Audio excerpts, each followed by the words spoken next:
আচ্ছা, আমি বেশিক্ষণ ক্লাস নিতে পারবো না আজকে, একটু কাজ আছে আমার। আমি তারপরে যেহেতু শুরু করছি, একটু একটা টপিক দেখে আমি ক্লাসটা শেষ করবো।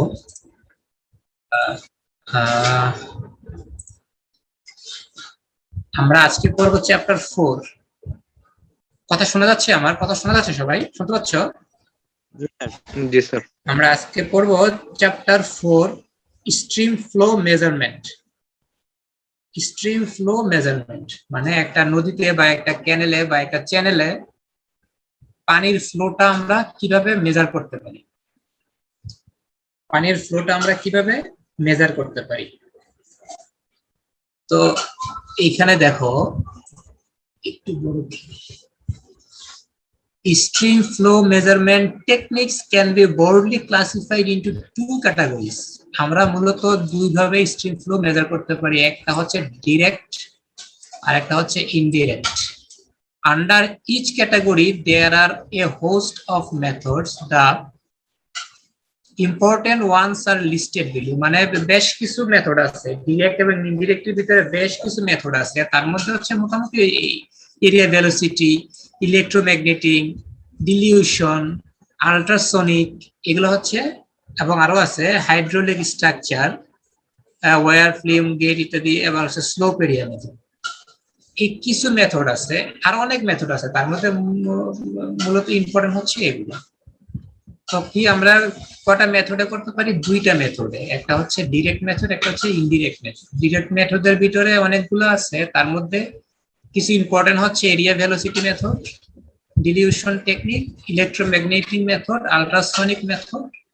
আর ইনডিরেক্টের মধ্যে হচ্ছে হাইড্রোলিক স্ট্রাকচার, যেমন ওয়্যার ফিল্মস গেটস স্ট্রাকচার, এগুলো থেকে আমরা কিছু মেজারমেন্ট নিতে পারি ফ্লোয়ের। তারপর হচ্ছে স্লোপ এরিয়া মেথড থেকে কিছু মেজারমেন্ট নিতে পারি।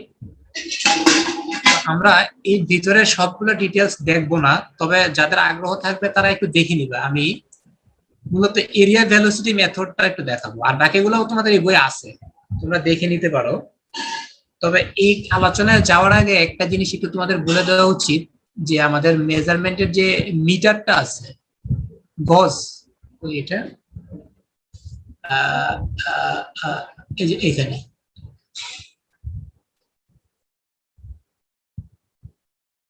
মিটার, আমাদের মেজারমেন্টের যে মিটারটা আছে, কারেন্ট মিটার বলে এটাকে। এই কারেন্ট মিটারটা আমাদের একটু জানতে হবে, কারেন্ট মিটার সম্পর্কে। কারেন্ট মিটারটা হচ্ছে, দেখো, the measurement of velocity is an important aspect of many direct stream flow measurement techniques. A mechanical device called current meter, consisting essentially of a rotating element, is probably the most commonly used instrument for accurate determination of stream velocity field. দেখো, stream ভেলোসিটির যে metre, পরিমাপ করার যে metre, সেটাকে বলা হয় current metre. দেখো, আমরা কিন্তু এই চ্যাপ্টারটা পড়তেছি স্ট্রিম ফ্লো মেজারমেন্ট, আর এই মিটারটা দিয়ে মাপা হয় স্ট্রিম ভেলোসিটি। ঠিক আছে, ভেলোসিটির পরে আমরা হচ্ছে ফ্লো পাবো, ভেলোসিটির পরে আমরা হচ্ছে ফ্লো পাবো, যে ফ্লো মানে কতটুকু কি ভলিউমে পানি যাচ্ছে সেটা আমরা পরে মেজার করবো, কিন্তু এটা হচ্ছে ভেলোসিটি। তো ভেলোসিটি মাপার সবচেয়ে গ্রহণযোগ্য এবং সবচেয়ে বহুল ব্যবহৃত পদ্ধতিটা হচ্ছে current meter. The most commonly used instrument in hydrometer to measure the velocity at a point in the flow cross section in the current meter. দেখো, এটা হচ্ছে ডিটেলস এখানে আছে, আমি তোমাদেরকে একটু বলে দেই, পড়লে অথবা ওইরকম ভাবেই তোমরা বুঝতে পারবা। এই হচ্ছে একটা কারেন্ট মিটার। কারেন্ট মিটার আবার দুই ধরনের হয়, এটা হচ্ছে তোমার ভার্টিক্যাল এক্সিস, ঠিক আছে, আর একটা আছে হরিজন্টাল এক্সিস। আছে, ছবিটা আছে, এই যে হরিজন্টাল এক্সিস মানে হচ্ছে যে ফিন থাকবে, যে ফিনটা থাকবে, এটা থাকবে হচ্ছে ওয়েটের প্যারাল ইয়েতে, ওয়েটের হচ্ছে মানে একই বরাবর থাকবে আর কি, হরিজন্টালি থাকবে। আর এইখানে দেখো, এইখানে হচ্ছে যে ফিনটা থাকবে সেটা থাকবে ভার্টিক্যালি, এটার সাথে ওয়েটের ভার্টিক্যালি থাকবে, এটা হচ্ছে ওয়েট, ফিনটা হচ্ছে এখানে। আর এটার মধ্যে দেখো, ওয়েটটা এখানে, ফিনটা হচ্ছে এখানে, মানে হরিজন্টালি থাকবে, সেজন্য এটাকে বলা হয় হরিজন্টাল অ্যাক্সিস, আর এটাকে বলা হয় ভার্টিক্যাল অ্যাক্সিস। এখানে ভেলোসিটি আমরা কিভাবে পাবো? এই জিনিসটাকে, এই পুরো এই সিস্টেমটাকে আমরা পানির মধ্যে দাবাই দিই। পুরো এই সিস্টেমটাকে আমরা পানির মধ্যে দাবাই দিই। পানির মধ্যে দাবানোর পরে আমাদের এখান থেকে এই ওয়েটটা হচ্ছে এটাকে নিচে নামায় রাখে। এই ওয়েটটা হচ্ছে এটাকে নিচে নামায় রাখে। এখানে একটা হোয়েস্ট রূপ আছে যেটা যেটাকে যেটা দিয়ে এটাকে যেটা দিয়ে এটাকে ধরে রাখা হয়। আর এখানে একটা ইলেকট্রিক কানেকশন আছে, যে এই জায়গাটা একটা ইলেকট্রিক কানেকশন আছে। আর এটা হচ্ছে স্টেবিলাইজেশন ফিন, মানে এটা হচ্ছে ঘুরে আর কি, জাস্ট রোটেট করে। তো ওয়েটের জন্য নিচে নামায় থাকে, এটা রোটেট করে।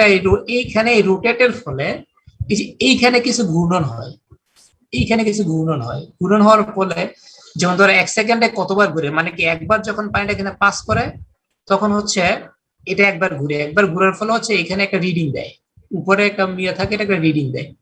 তো এই এই পদ্ধতিটা বা এই মেকানিজমটাতে আমরা বের করতে পারি যে পানিটা প্রত্যেক সেকেন্ডে কতটুকু দূরত্ব অতিক্রম করে, অথবা পানির ভ্যালোসিটিটা কত, পানি বা যে কোনো লিকুইডের ভ্যালোসিটিটা কত। তো এই মেকানিজমটা দিয়ে আমরা হচ্ছে এই ডিটেলস গুলো হচ্ছে এখানে লিখা আছে, ডিটেলস গুলো এখানে লিখা আছে, কত পার্সেন্ট থাকবে এগুলো ডিটেলস লিখা আছে। আমি যে কথাটা বললাম এগুলোর ডিটেলস লিখা আছে। তো এটা দিয়ে আমরা পাবো কি ভি, ঠিক আছে, এটা দিয়ে আমরা পাবো হচ্ছে V.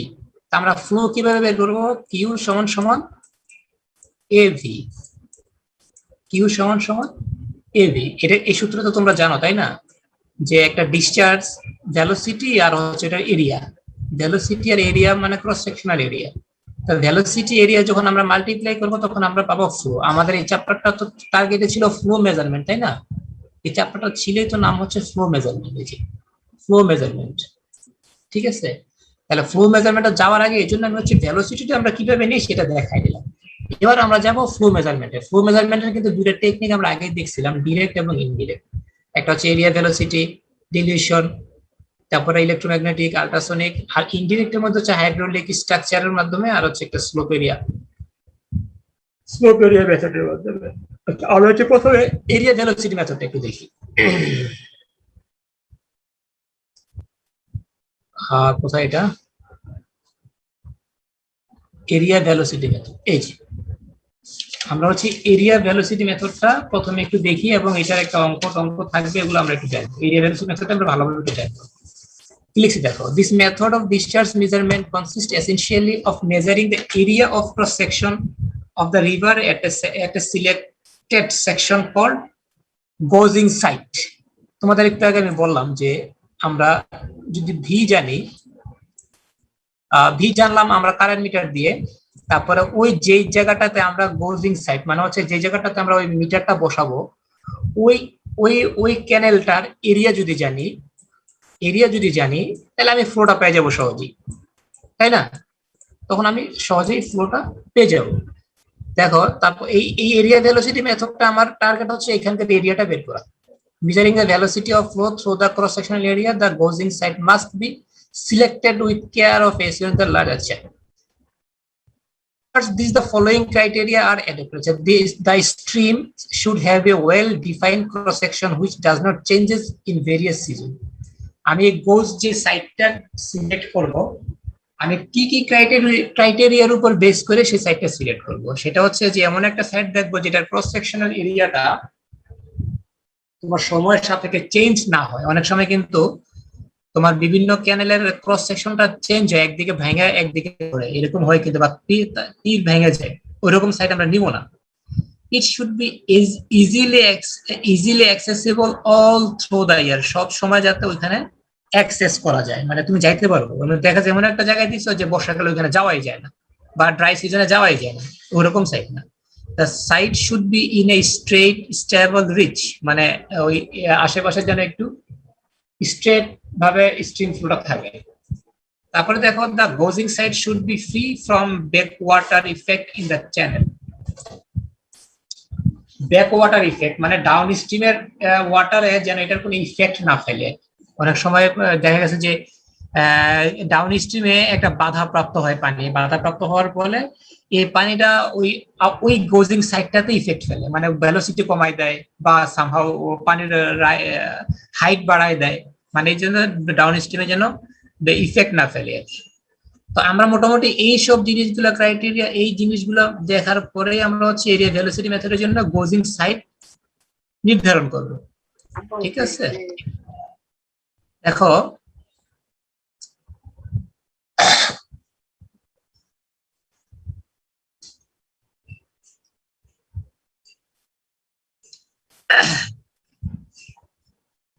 For purposes of discharge estimation, the cross section is considered to be divided into large number of subsections by vertical. দেখো এখানে মূলত এটা একটা ক্যানেলের ক্রস সেকশন, এটা একটা ক্যানেলের ক্রস সেকশন। তো ক্রস সেকশনটা যদি আমি বের করতে চাই, ডিসচার্জ বের করতে চাই, তখন আমাকে বের করতে হবে ক্রস সেকশন। আর ভেলোসিটি তো আমি কারেন্ট মিটার দিয়ে নিব, তাহলে ডিসচার্জটা বের করতে হলে আমার ক্রস সেকশন বের করতে, ক্রস সেকশনটা যদি আমি বের করতে চাই, প্রথমে আমাকে টার্গেট করতে হবে কি, এটাকে আমি অনেকগুলো অংশে ডিভাইড করব, অনেকগুলো অংশে। ঠিক আছে, W1 W2 W3 W4 5 6 7 যতগুলো একদম n পর্যন্ত, WN পর্যন্ত। ঠিক আছে, কথা বুঝতে পারছো? Divided into large number of subsections by verticals. The average velocity in these subsections are measured by current meter. Average velocity in the তোমার যেটা বললাম যে কারেন্ট মিটার দিয়ে আমি ভেলোসিটিটা নিব।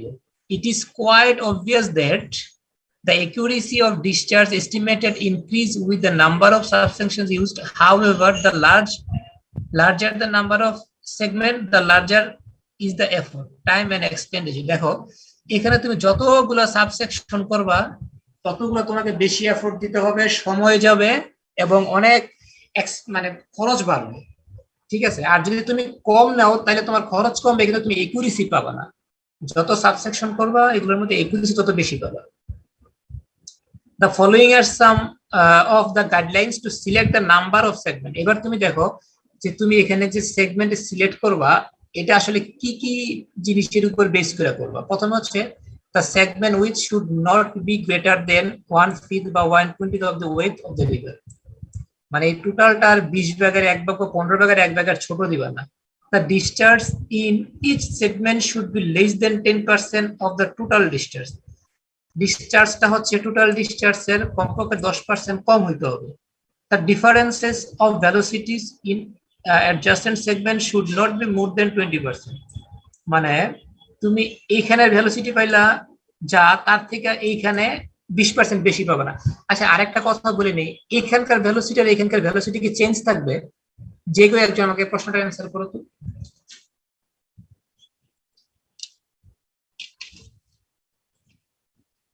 এখানকার ভেলোসিটি, পানির ভেলোসিটি এখানে যা থাকবে এখানে কি তাই থাকবে, অথবা এই কর্নারে যা থাকবে মাঝখানে কি তাই থাকবে পানির ভেলোসিটিটা?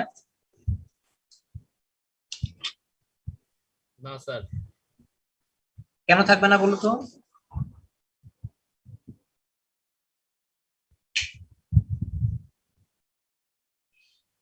গভীরতা বাড়তেছে, এটা একটা কারণ। বিভিন্ন জায়গায় পানির সান্দ্রতা বিভিন্ন রকম থাকবে, এই জন্য স্যার ওয়েভের জন্য বিভিন্ন বেগ থাকবে। ওয়েভের জন্য না, ব্যাপারটা হচ্ছে এরকম যে তোমার এখানে যে বেড আছে, বেড মানে ক্যানেলের বা চ্যানেলের যে বেড আছে, সেই বেডের সাথে পানির যে ফ্রিকশন আছে, এই ফ্রিকশনের জন্য পানির ভেলোসিটি থাকবে এদিকে কম, এদিকে আর একটু বেশি, এদিকে আরো বেশি, এদিকে আরো বেশি, এদিকে সবচেয়ে বেশি, তারপরে একটু কম, তারপরে কম, তারপরে আরো কম, আরো কম, আরো কম, আরো কম, আরো কম। পানি নদীর মাছ বা যেখানে পানির গভীরতা বেশি থাকে সেখানেই পানির ভেলোসিটিটা বেশি থাকে। এখন তোমাকে এমন ভাবে সিলেক্ট করতে হবে যেন এক জায়গার ভেলোসিটির সাথে এই জায়গার ভেলোসিটি 20% এর বেশি আপ ডাউন না হয়। ঠিক আছে, it should be noted that in natural rivers the verticals for velocity measurements are not necessarily equally spaced. আরেকটা কথা যে তোমাকে এখানে সবকিছু ইকুয়ালি স্পেসড হতে হবে না। দেখা গেছে যে এক জায়গায় তোমার একই রকম, এখানে ব্যাটটা ধরো একই রকম, এরকম থাকে, এরকম ব্যাট থাকে, কিন্তু মাঝে মাঝে তুমি এই পুরো ব্যাটটাতে একটা একটা বাইসেকশন করলা, আর যেগুলো যেমন ধরো খারাপ স্লোপে আছে সেখানে তুমি দুইটা করলা, একই রকম না থাকলেও চলবে। ঠিক আছে, এবার আসা একটু ক্যালকুলেশনে যাওয়ার আগে আমরা ডাইরেক্ট অঙ্কটা তো চলে যাই, তাই না? এই অঙ্কটা দেখো 4.1 দেখো, the data pertaining to a stream gauging operation at a gauging site are given below. মানে একটা gauging site এ জিনিসটা দেওয়া আছে। The rating equation of the current meter is V equal to, আচ্ছা এই জিনিসটা কি রেটিং ইকুয়েশন মানে কি? এই জিনিসগুলো কিন্তু একটু তোমাদের আগে দেখানো তো পারছিল, তাই না? এখানে কি আছে এটা রেটিং ইকুয়েশনটা? এটা কারেন্ট মিটারে আছে। ক্যালিব্রেশন তোমরা বুঝো? ক্যালিব্রেশন হচ্ছে যে কারেন্ট মিটারে তোমাকে যে ডাটাটা দিচ্ছে, সেটা সেটার মধ্যে কিছু ইকুয়েশনের মাধ্যমে তুমি আসলে অ্যাকচুয়াল রিডিংটা পাবা, অ্যাকচুয়াল যে ভ্যালুসিটি সেটা পাবা। তো এটা হচ্ছে ওইরকম, এনএস হচ্ছে রেভলিউশন পার সেকেন্ড। এই এনএসটা হয়তো তোমার কারেন্ট মিটার থেকে পাওয়া যাবে, এই এনএসটা। আর বাকি যেগুলো আছে যে 0.51 প্লাস 0.03, এটা হচ্ছে ক্যালিব্রেশন করে তোমাকে বের করতে হবে। অথবা দেখা গেছে যে কোনো একটা মানুষ এক্সপেরিমেন্ট করে করে করে করে এরকম একটা বের করছে ইকুয়েশন, সেটাই আমরা ইউজ করি। সেটা হচ্ছে অ্যানালাইটিক্যাল মেথডে তারা এই ইকুয়েশনটা বের করে। কিন্তু তুমি কারেন্ট মিটার থেকে হয়তো বা এই যে এনএস এর মানটা পাবা, রেভলিউশন পার সেকেন্ড, মানে হচ্ছে ওই যে ঘূর্ণনের কথাটা বলছিলাম না, যে ওই যে ভিতরের এখানে তোমার ফিনের এই পাশে যে ঘূর্ণন, এটা হচ্ছে প্রত্যেক সেকেন্ডে কতটা ঘুরে, তুমি ওই রিডিংটা পাবা। ঠিক আছে, ওই রিডিংটা পাইলে সেটার সাথে তোমার ক্যালিব্রেশন করতে হবে। ভেলোসিটি বের করার সূত্র হচ্ছে 0.51 ns প্লাস 0.03। কথা বুঝতে পারছো? এটা হচ্ছে আমার কারেন্ট মিটার থেকে প্রাপ্ত ডাটা। আচ্ছা, এবার একটু আসো, distance from left water is, তারপরে হচ্ছে ডেপথ, তারপরে হচ্ছে current meter keep at 0.6 meter, duration of the observation. এই জিনিসটা হচ্ছে কারেন্ট মিটারটা 0.6 মিটার পর্যন্ত নিচে, 0.6 মিটার ডেপথে কারেন্ট মিটারটা রাখা হয়েছে এই অংশটাতে। মানে এগুলো কিন্তু তোমার ক্যানেলের একটা অংশ। দেখো এখানে 0, এইখানে আবার 0, এইখানে 0, এইখানে আবার 0। ঠিক আছে, তো তারপরে হচ্ছে এই পাশ থেকে এই পাশের ডিস্টেন্সটা হচ্ছে, বা এই নিচেটা দেখো যে ডেপথ, এটা দেখো প্রথমে 0তে ডেপথ, তারপরে হচ্ছে 1.1, তারপরে 2, তারপরে 2.5, তারপরে 2, তারপর মানে কি সবচেয়ে গভীর হচ্ছে এই জায়গাটা। ঠিক আছে, এই দেখো এখানে, এই যে এটা হচ্ছে ধরো কথার কথা 2.5। ঠিক আছে, এই যে 2.5, তারপরে 2, তারপর 1.7, তারপর 1, তারপর 0। তার মানে কি এটা হচ্ছে যে এরকম। কথা বুঝতে পারছো? আর ডিস্টেন্স হচ্ছে প্রথমে থেকে 1, তারপরে 3, 5, 7, 9, 11, 12। প্রথমে সাইডেরটা ডিস্টেন্স দিছে 1 মিটার করে। ঠিক আছে, দুই সাইডেরটা 1 মিটার করে, মাঝখানে হচ্ছে 2 মিটার করে, 2 মিটার, হ্যাঁ মাঝখানে সবগুলো 2 মিটার করে, শুধু দুই পাশেটা হচ্ছে 1 মিটার করে। তোমরা কি প্রবলেমটা বুঝতে পারছো? আচ্ছা, আর দেখো 0.6 মিটার ডেপথে রাখার ফলে রেগুলেশন অফ কারেন্ট, মানে হচ্ছে যে এনএস এর মানটা, এটা হচ্ছে এনএস এর মানটা, এগুলো হচ্ছে এনএস এর মান। ঠিক আছে, আর নিচে হচ্ছে ডিউরেশন মানে হচ্ছে কতগুলো অবজারভেশন তুমি করছো। ঠিক আছে, যে 100 এগুলো না।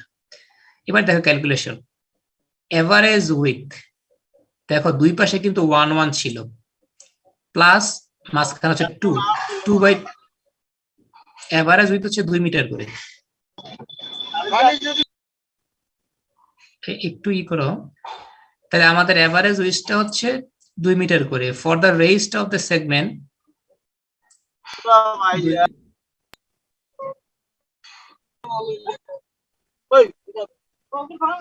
তোমরা একটু করো, এটা একজন বোধহয় কেউ একজন করতেছো। আচ্ছা, কোথায় ছিলাম? ধ্রুব, তোর মাইক বন্ধ কর।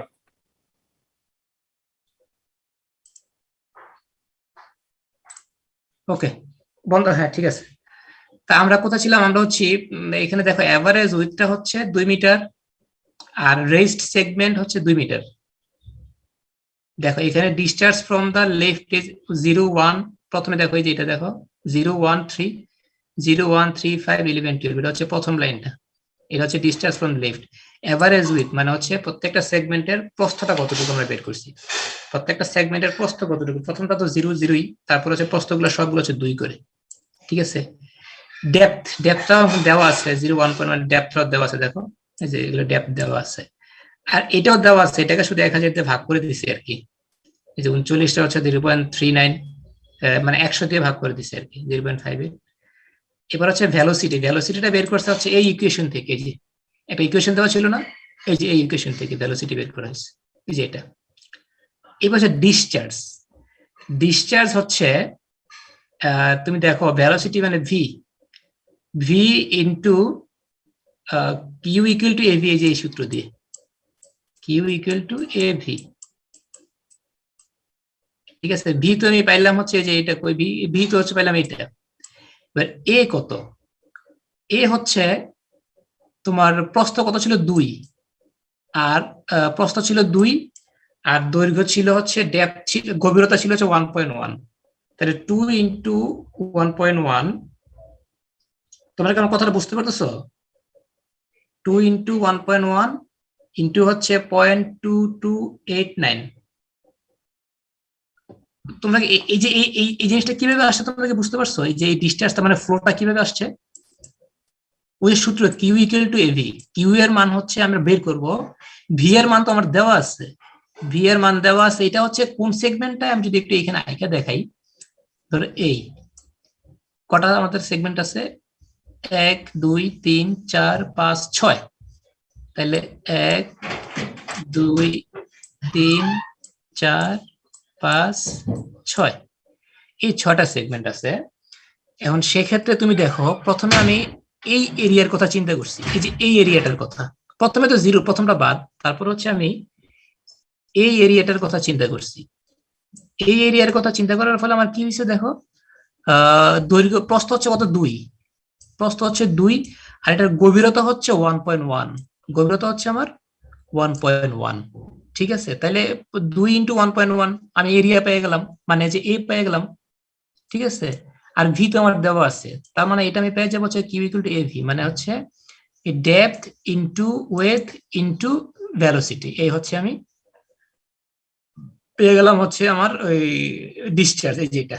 তারপরে তারপরে আমি সবগুলো সাম করে দিয়ে আমি পাবো হচ্ছে এটা। তার মানে কি, আমার ওই যে ইয়াটা, এই যে এইখানে যেই আমার একটা ডাটা নিয়েছিলাম আমি, কারেন্ট মিটার বসায় ডাটা নিয়েছিলাম, এইখান থেকে ডাটা থেকে আমি পাইলাম কি, আমার ওই স্টিমের ফ্লো হচ্ছে এই জি 6.454 ঘনমিটার পার সেকেন্ড। কথা কি বোঝা গেছে তোমাদের থেকে, তোমাদের থেকে? ওকে, এটা আসতে পারে। তারপরে ওই যে আর আর আর আর আর আর আর এই জিনিসটা মাঝে মাঝে আসে, তোমরা আচ্ছা এটা বাদ দাও, বাদ দাও। ডিলিউশন টেকনিক মেথড, তোমরা এগুলো দেখবা, এগুলো থেকে তেমন কোনো অঙ্ক নাই। Dilution method is a flow measurement also known as the chemical method, depends upon the continuity principal applied. আছে এগুলো একটু একটু জাস্ট কি জিনিসটা কি একটু দেখে নিবা। ডিলিউশন মেথড, তারপরে হচ্ছে আরো আছে কি, এটার অঙ্ক দেখা দরকার নাই। Electromagnetic method, electromagnetic method is based on Faraday's principal, মানে ওই বিভিন্ন এক এক ধরনের আর কি টেকনিক, ফ্লোট মেজার করার টেকনিক। সবচেয়ে বহুল পরিচিত প্রচলিত টেকনিকটাই হচ্ছে ওই স্লোপ এরিয়া মেথড। প্রথমটা যেটা করলাম আর কি বললাম জানি, এটা স্লোপ এরিয়া না, না velocity method, area velocity method. মানে এরিয়া এবং ভেলোসিটি বের করবো কারেন্ট মিটার দিয়ে, আর এরিয়াটা বের করবো আমি ওই যে সেগমেন্ট তৈরি করে। ঠিক আছে, সেগমেন্ট তৈরি করে প্রত্যেকটা আলাদা আলাদা এরিয়া থাকবে, দৈর্ঘ্য ইনটু প্রস্থ। যত বেশি সেগমেন্ট নিবা তত বেশি তোমার খরচ হবে, তত বেশি একুরেট পাবা, তত বেশি তোমার এফোর্ট দিতে হবে আর কি। এই তো এরপরে এই চ্যাপ্টারে আর হচ্ছে কি থাকবে, এই চ্যাপ্টারে আর তেমন কিছু নাই, এই চ্যাপ্টার মোটামুটি এই পর্যন্তই। আর তেমন কিছু নাই। আর এই যে এগুলো জাস্ট দেখবা যে জিনিসটা কি, আমি আসলে এগুলো পরীক্ষায় খুব সামান্যই থাকে, বেশি একটা থাকে না আর কি। সেজন্য আমিও খুব একটা ইয়ে করতেছি না। স্লোপ এরিয়া মেথডের মধ্যে অনেক হচ্ছে ওই কি বলে ওটারে, বর্নালিজের সূত্র টুত্র এখানে এই জায়গাটাতে বর্নালিজের সূত্র টুত্র আছে, বিভিন্ন রকম ইকুয়েশন দিয়ে এগুলো করা আছে আর কি। ঠিক আছে, মোটামুটি এই পর্যন্ত এই চ্যাপ্টার। আমরা পরবর্তী চ্যাপ্টার পরের ক্লাসে করব। পরের চ্যাপ্টারটা হচ্ছে বোধহয় রান অফের অঙ্ক আছে কিছু, বেশ কিছু অঙ্ক আছে। ঠিক আছে, আজকে এই পর্যন্তই। আমি তো আজকে এটা রেকর্ড করতে ভুলে গেছি, তোমরা তো কেউ মনে করাই দিলা না, তাহলে রেকর্ড করে তোমাদের গুলো দিয়ে দিতে পারতাম। রেকর্ড করছো তোমরা? হ্যাঁ ঠিক আছে, অসুবিধা নেই, ভালো করছো, রেকর্ডটা দিয়ে দিও। ঠিক আছে, তাহলে আজকে এই পর্যন্তই। কারো কোনো প্রশ্ন থাকলে আমাকে বলতে পারো। এরপরে চ্যাপ্টার হচ্ছে রান অফ, আমি ক্লাস নিব রবিবার দিন। ঠিক আছে। রবিবার, হ্যাঁ এই সময় 3টায় বা 3:30 নিবো আমি, অসুবিধা নেই, 3টার দিকে। ঠিক আছে, ওকে, তারপরেও জানাবো যদি চেঞ্জ হয়। কারো কোনো প্রশ্ন থাকলে আমাকে বলো।